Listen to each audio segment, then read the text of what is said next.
بسم الله الرحمن الرحيم، والصلاة والسلام على خير الخلق وخاتم النبيين والمرسلين سيدنا محمد وعلى آله وصحبه وسلم أجمعين. أهلا وسهلا بكم حبايبي في كل مكان. فيديو جديد من عالم الإطارات. إن شاء الله في فيديو النهارده هنعرف طريقة تركيب البلوف. طبعا احنا كنا عملنا فيديو عن أنواع البلوف وعرفنا مميزات وعيوب كل نوع. النهارده هنشوف بناء على طلب المشاهدين الأعزاء، ناس عايزه تعرف طريقه تركيب البلوف بطريقه سهله وبسيطه. ان شاء الله هنشوفها النهارده مع بعض وان شاء الله تستفيدوا. بتمنى ان شاء الله اللي ما اشتركش معايا في القناه يشترك ويفعل زر الجرس.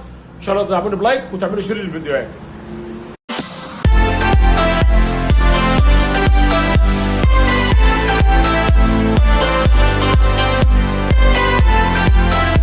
هنشوف مع بعض دلوقتي وزياد بيركب البلف، كل بلف لوحده. هنشوف طبعا هنبتدي بالبلف البرميل الكبير.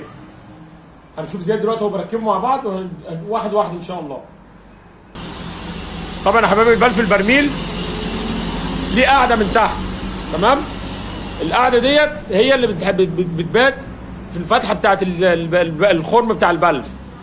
لازم اتاكد ان الحرف بتاع الجلده بات في الفتحه بتاعت البلف مظبوط من تحت، زي في شايفين زياد بيتاكد منها اهي.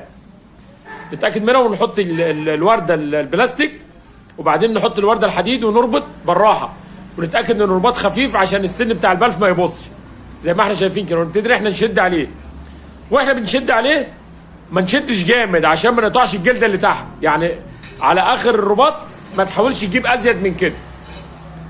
شايفين زي مع بعض اهو. زياد بيربط اهو، تقل مع زياد خالص اهو كده. احنا نقف تمام عشان ما نقطعش الجلده بتاعت البلف. ده البلف البرميل.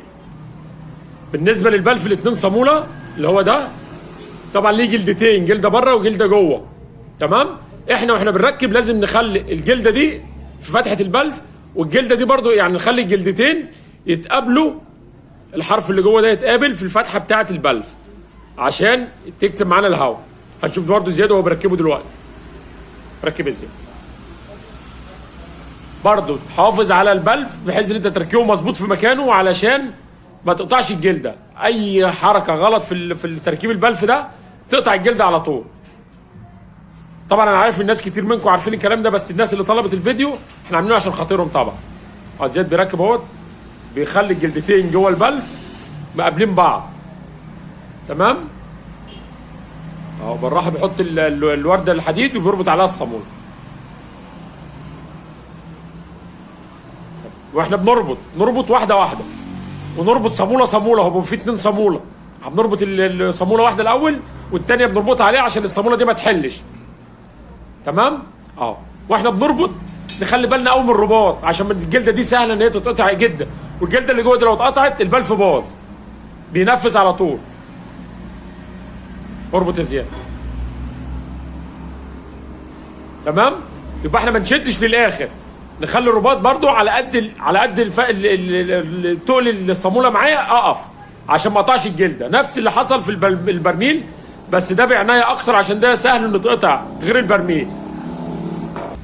دول كده طريقتين تركيب البلف الحديد. هنشوف مع بعض دلوقتي تركيب البلف الجلد، تمام؟ مع بعض اهو. يلا يا زياد ركب. طبعا بنحاول نعوص البلف نقطه سيريسيون كده عشان يتزحلق معانا ما يقطعش البلف مني. يعني لما تخلي البلف لين معاك يبقى سهل ان هو يبات في فتحه الجنط بسهوله. طبعا بقيه البلف، وما نحاول ان احنا ما نشدوش ببنسه، ما نضغطش على حرف الجنط ببنسه. لو في مضربيه حديد زي كده اللي زياد بيربطها اهي، هوريها لكم برده ان شاء الله لوحدها اهي. ببتدي ان انا اشد منها كده زي ما زياد بيشد. طب اللي ما عندوش ما عندوش بقى مضربيه حديد، فك المضربيه يا زياد. اللي ما عندوش مضربيه حديد ممكن تجيب صاموله 12، صاموله 12 زي اللي في البلف الاتنين صاموله عادي خالص. صاموله 12 هي بنربطها في حرف البلف، ربطت عادي اهي.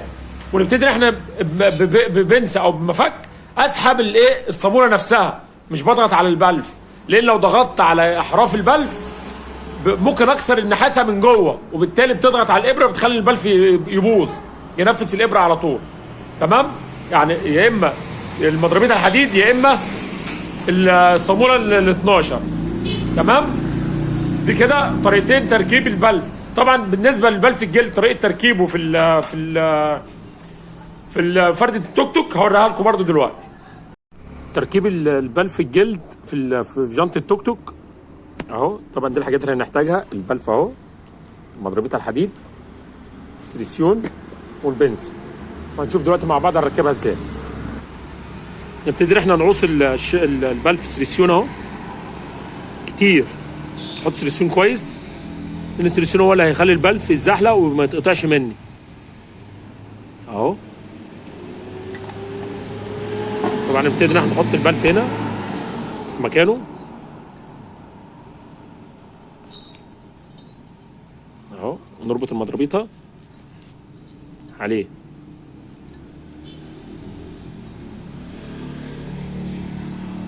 نربط المضربيطه كويس عشان خاطر البلف الحديده بتاعته ما تمشي منه. هنبتدي احنا نمسك المضربيطه نفسها بالبنسه تمام، ونضغط عليها لتحت، نضغط عليها جامد لتحت.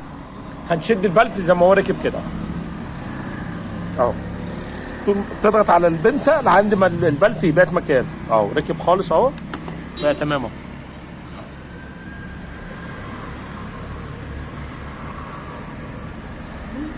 عندي الطرق تركيب البلوف بالنسبه للبلف الحديد، البرميل والاثنين صاموله والبلف الجلد تمام. طبعا انا عارف ان معظم الصنايعيه طبعا والناس اللي هتتفرج على الفيديو، انا مش بعمل ان انا عارف كل حاجه طبعا، بس في ناس طلبت مني الحاجات ديت، فانا لازم البي طلباتهم طبعا عشان ايه؟ المصداقيه. بس في ناس تعرف طرق تانية اكيد طبعا، احنا بنتعلم من بعض تمام. فانا مش عامل الفيديو دوت علشان اقول ان انا احسن واحد او انا صنايعي فاهم، لا انا عامله عشان في ناس طلبته مني. فيا رب الناس اللي طلبته تكون استفادت، ويا رب اكون انا وصلت معلومه بطريقه سهله ان شاء الله وتكونوا استفدتوا منه. والسلام عليكم ورحمه الله وبركاته.